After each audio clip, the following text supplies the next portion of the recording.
Hello everyone. सो आज जो topic हम डिस्कस करेंगे दैट इज फ्रीक्वेंसी डिस्ट्रीब्यूशन। एक बहुत इंपॉर्टेंट चैप्टर है। प्रैक्टिकल अप्रोच भी है इसी के अंदर। एंड इसे बेटर अंडरस्टैंडिंग आपको तब डेवलप होगा जब आप इसके प्रैक्टिकल्स हम लोग स्टार्ट करेंगे या आप खुद से करेंगे। बट इसका जो थियोरेटिकल पार्ट है वो हम इस लेक्चर सीरीज में डिस्कस करने वाले हैं। If you having certain queries, अगर लेक्चर देखने के बाद भी रहती है आपको, तो आप मुझे कमेंट सेक्शन में कमेंट भी कर सकते हैं एंड इनफैक्ट आप मुझे मेल भी कर सकते हैं। So let's start with the topic frequency. पहले हम ये समझ लेते हैं कि ये फ्रीक्वेंसी डेटा एग्जैक्टली है क्या और किस तरह से हम इसे यूज़ करते हैं और क्यों बहुत ज़्यादा इम्पॉर्टेंट कॉन्सेप्ट है। मैं आपको यहाँ पे हाइलाइटर से चीज़ को शो करके बता रहा हूँ, ध्यान से देखिएगा।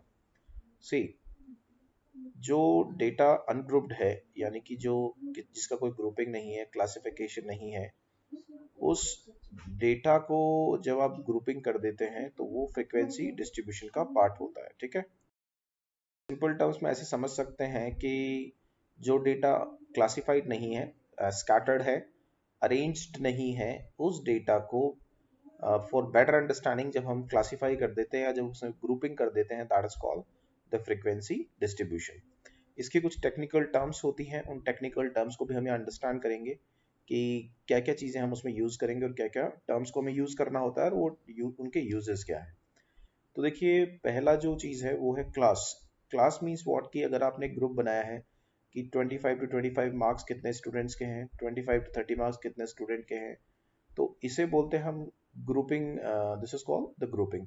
और वो ग्रुपिंग करने का आप उसे 10 टू 20 या 20 टू 30 भी ले सकते हैं, आप उसे 20 25 25 30 भी ले सकते हैं। वो आपके कन्वेंस के ऊपर डिपेंड करता है कि आपने डेटा को आप किस तरह से अरेंज करना चाहते हैं। सेकंड होता है क्लास लिमिट। ये तो हमने आपको ग्रुप बता दिया है कि ये ग्रुप बना दिया आपने 5 के गैप में।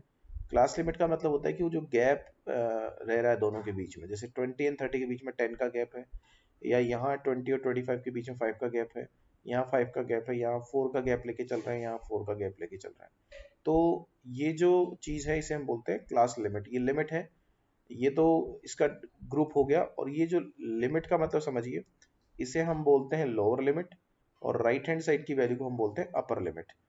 कुछ बुक्स के अंदर इसको L1 और L2 भी डिफाइन किया हुआ है। सो इसे आप लोअर लिमिट और अपर लिमिट भी बोल सकते हैं। इनफैक्ट ये अपर लिमिट ही है, लेकिन जब आप इसे राइट डाउन करेंगे तो आप इसे L2 से डिफाइन करेंगे और इस वाली वैल्यू को, जो लेफ्ट साइड की जो वैल्यू है, ये लोअर लिमिट है, इसे आप L1 से शो करते हैं। अगला पॉइंट आता है क्लास इंटरवल। जो डिफरेंस है दो यूनिट्स के बीच में, दो लिमिट्स के बीच में, दैट इज 10, वो क्लास इंटरवल होता है। मैं एक बार फिर रिपीट कर देता हूँ, ये आपके ग्रुप्स हैं, ठीक है, जो कि मतलब टू एंड्स पे एंड होते हैं, मतलब दो लिमिट है 20 एंड 25।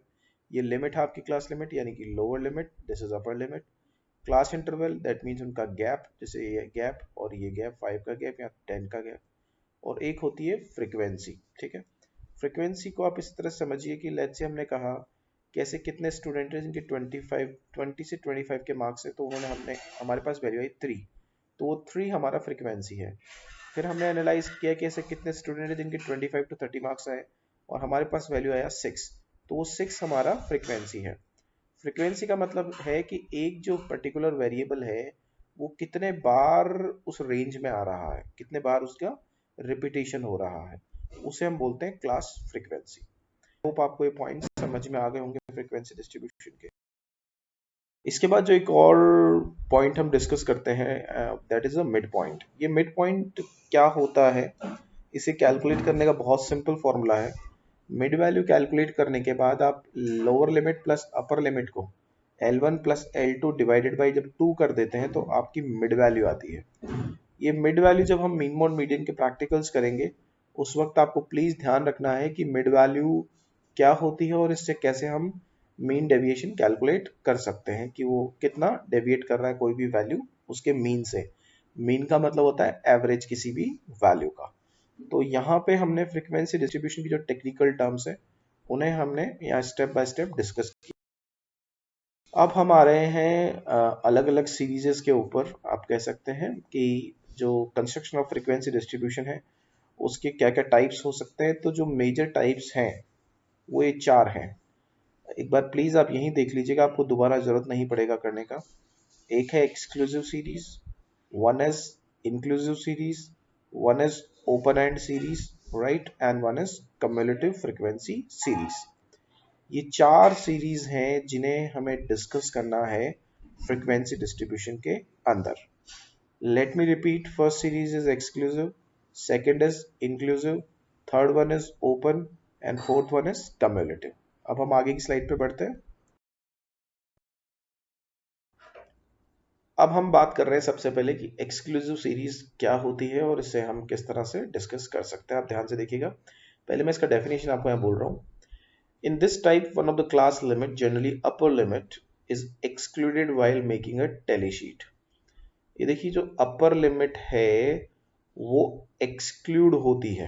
क्या होती है? वो एक्सक्लूड होती है। क्या है इसका मतलब? आगे देखिए, any item having the value equal to the upper limit of a class is counted in the next class.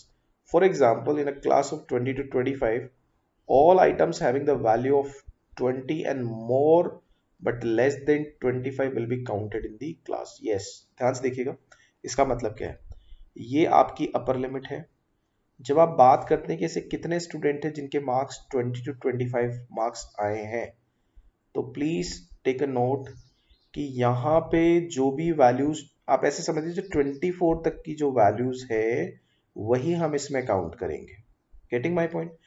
Let's say कि जब हम इसे काउंट कर रहे हैं तो 20, 21, 22, 23 एंड 24, तो जब मैं 24 तक आ रहा हूं तो मेरा जो इंटरवल है 5 का गैप आ गया। ये जो 25 जो वैल्यू आएगी वो एक्सक्लूडेड है। उस वैल्यू को हम कहाँ कंसिडर करेंगे? यहाँ पे। दैट मीन्स हमारी ये जो वैल्यू है अपर लिमिट, ये एक्सक्लूड है हमारी इस सीरीज से। आई होप आपको पॉइंट समझ में आ गया होगा। ये जो वैल्यू है ये कंसिडर कहाँ किया जाएगा? 25। यहाँ पे आप ये नहीं कह सकते कि 25 to 30 है, ये वैल्यू एक्सक्लूड है इस वाले ग्रुप से। ये 30 को आप यहाँ कंसिडर करेंगे, यहाँ तो आप 25, 26, 27, 28, 29 तक की वैल्यू को ही आप कंसिडर करेंगे। ये जो सीरीज होती है इसे हम बोलते हैं एक्सक्लूसिव सीरीज। अब आप इस टेली सीरीज को भी समझ लीजिए कि ये कैसे डेवलप की जाती है, क्योंकि अभी आप बेसिक इंट्रोडक्टरी स्टैट्स की बात कर रहे हैं। अदरवाइज जब आप सीनियर क्लासेस में होंगे तो आपको डायरेक्टली फ्रीक्वेंसीज ही मेंशन करनी होगी। लेट्स से हमने ये मान लिया कि ये एक क्लास है और इस क्लास के अंदर 1 स्टूडेंट आ रहा है, तो हमने 1 क्रॉस 1 टेली लगा दिया। इसके अंदर 3 आ रहा है तो हमने 3 का टेली लगा दिया। इसके अंदर देखिए कितना आ रहा है? 5। ये देखिए, तो ये रूल है कि आप जब 4 टेली लगा देते हैं, 1, 2, 3, 4, तो फिफ्थ टेली के लिए आपको उसको क्रॉस कर देना होता है, तो वो वैल्यूएशन 5 मानी जाती है। जैसे आप यहाँ देख सकते हैं, ये 5 हो गया और ये 2 हो गया, तो दैट इज 7। यहाँ देख सकते हैं आपने 2 क्रॉस टेलीज हैं, तो ये आपका 10 हो गया। तो जब आप इसे ऐड करेंगे टोटल, तो आपकी टोटल कितनी आई? आपकी टोटल फ्रीक्वेंसी है 40। इस टाइप की सीरीज को हम बोलते हैं एक्स। ये हमारी इंक्लूसिव सीरीज होती है। अभी इंक्लूसिव सीरीज क्या है ध्यान से समझिएगा। अब आपको थोड़ा आइडिया भी हो गया होगा कि यहाँ पे जो वैल्यू है ये 24 है, ये इसी के अंदर है, इसी ग्रुप के अंदर है। आप ये नहीं कह सकते कि 24 की वैल्यू को आप यहाँ कंसिडर करेंगे। नो, आप ये 20 to 24 का ही वैल्यू है, ये 5 का गैप आ गया है, आप इसे 19 के बाद वैल्यू करना स्टार्ट करेंगे, मतलब 20 से, तो 20 इसी में कंसिडर होगा। यहाँ पे 25 का वैल्यू यहीं से स्टार्ट होकर यहीं एंड हो जाएगा।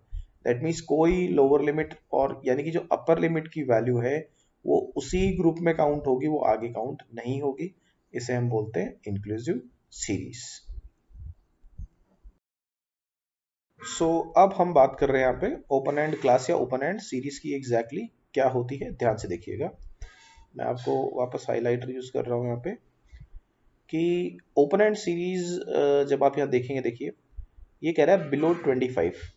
अब यहाँ कोई भी वैल्यू जो है वो बिलो 25 क्या है, वो गैप हमें देखना पड़ेगा।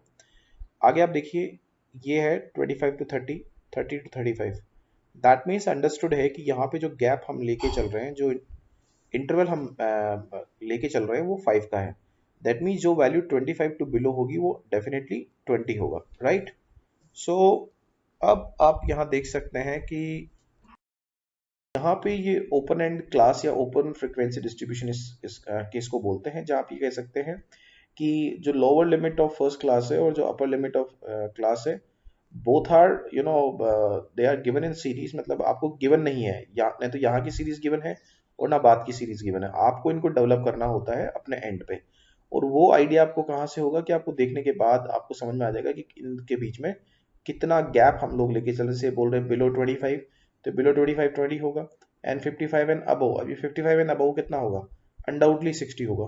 तो आप यहाँ पे देख भी सकते हैं कि आप ये ऑब्जर्व करेंगे कि ना तो लोअर लिमिट और ना अपर लिमिट, दोनों ही जो क्लास है, लास्ट क्लास है, वो गिवन नहीं होती है, उसे ओपन एंड सीरीज बोलते हैं।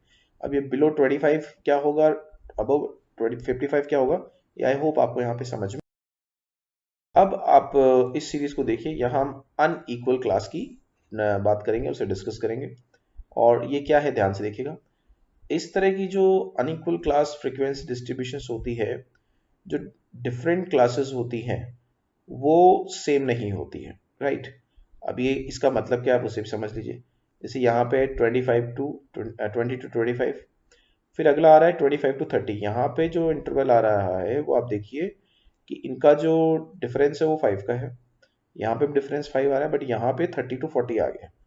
दैट मीन्स कि ये इक्वल नहीं है। यहाँ पे गैप 5 यहाँ पे 10 का है, देन ये 15 का गैप आ गया है, अगेन ये 5 का गैप आ गया है। इस तरह की जो क्लासेस होती है उसे हम अनइक्वल क्लास फ्रीक्वेंसी डिस्ट्रीब्यूशन की कैटेगरी में रखते हैं। अब हम बात करेंगे यहाँ पे कम्युलेटिव फ्रीक्वेंसी की, कि कम्युलेटिव फ्रीक्वेंसीज क्या होती हैं। ये बहुत इंपॉर्टेंट है और आपको इसको समझने की ज़रूरत भी है। देखिए, जो कम्युलेटिव फ्रीक्वेंसी सीरीज होती हैं वो दो तरीके की हो सकती हैं, एक तो लेस देन और एक मोर देन। ये दो कंडीशंस प्लीज ध्यान रखिएगा कि जब आप बात करते हैं कम्युलेटिव फ्रीक्वेंसी की, तो कम्युलेटिव फ्रीक्वेंसी सीरीज दो तरह से हो सकती है, एक लेस देन और इसके बाद हम डिस्कस करेंगे मोर देन। ये कम्युलेटिव फ्रीक्वेंसी सीरीज इसलिए होती है कि इनमें जो वैल्यूज दी हुई होती है फ्रीक्वेंसी की, वो CF, वो फ्रीक्वेंसी ना होकर कम्युलेटिव फ्रीक्वेंसी गिवन होती है less than and more than series में। एंड उस कम्युलेटिव फ्रीक्वेंसी से हमें कैलकुलेट करना होता है फ्रीक्वेंसी को। इसका एक ट्रिक भी है जो मैं आपको बाद में जब प्रैक्टिकल से स्टार्ट करेंगे तो आई टेल यू कि कैसे आप बहुत विद इन अ सेकेंड्स आप कम्युलेटिव फ्रीक्वेंसी से फ्रीक्वेंसी कैलकुलेट कर सकते हैं। बट ऐसा समझ, बस आप ये समझ लीजिए कि लेस देन और मोर देन सीरीज के अंदर जो वैल्यूज आपको गिवन होती है क्लास इंटरवल के सामने, वो बेसिकली एफ ना होके, फ्रीक्वेंसी ना होके कम्युलेटिव फ्रीक्वेंसी होती है। That's it. इसके अलावा आपको कोई चीज ध्यान नहीं रखनी है। और इसे कैलकुलेट करने का बहुत सिंपल फॉर्मूला है, ये देखिए। ये कह रहे हैं लेस देन 25, तो लेस देन 25 कितना है, 1 है। और लेस देन 30 कितना है, लेस देन 30 4 है। बट ये लेस देन 30 में ये वाला वैल्यू भी तो है, तो ये वैल्यू कैसे आया, 1 प्लस 3। तो जब हम इन वैल्यूज को सब्ट्रैक्ट करते चले जाते हैं, फ्रीक्वेंसी कैसे कैलकुलेट होगी, यहाँ 1 आएगा, फिर आपको इसमें से गैप 3 कर देना है, फिर यहाँ 5 कर देना है। इस तरह से आप जब लास्ट में ऐड करेंगे तो आपकी वैल्यू 40 आ जाएगी। एक चीज और ध्यान रखिएगा, फ्रीक्वेंसी का जो समेशन होता है फ्रीक्वेंसी का, वो एंड वैल्यू होती है CF की। अगर उसमें वेरिएशन आ रहा है, समझ जाइएगा आपने कहीं ना कहीं कैलकुलेशन में मिस्टेक किया है। ये मैंने आपको जैसा बताया कि ये दो कैटेगरीज होती हैं फ्रीक्वेंसी डिस्ट्रीब्यूशन के अंदर, कम्युलेटिव फ्रीक्वेंसी के अंदर, एक लेस देन और ये है मोर देन सीरीज। दोनों में कोई डिफरेंस नहीं है, वो लेस देन सीरीज था, ये मोर देन सीरीज है। और वैल्यूज यहाँ पे भी तरीका वही है, यहाँ पे भी आपको कम्युलेटिव फ्रीक्वेंसी ही गिवन होगा। जब भी कम्युलेटिव फ्रीक्वेंसी आ रही है तो कम्युलेटिव फ्रीक्वेंसी सीरीज में आपको कम्युलेटिव फ्रीक्वेंसी ही गिवन है, वो एफ नहीं है। आपको CF से एफ को कैलकुलेट करना होता है। आई होप आपको यहाँ तक जितनी भी सीरीजेस हैं वो बिल्कुल क्लियर है, आपको इसमें कोई डाउट नहीं है। फिर भी कोई क्वेश्चन है तो आप मुझसे पूछ सकते हैं।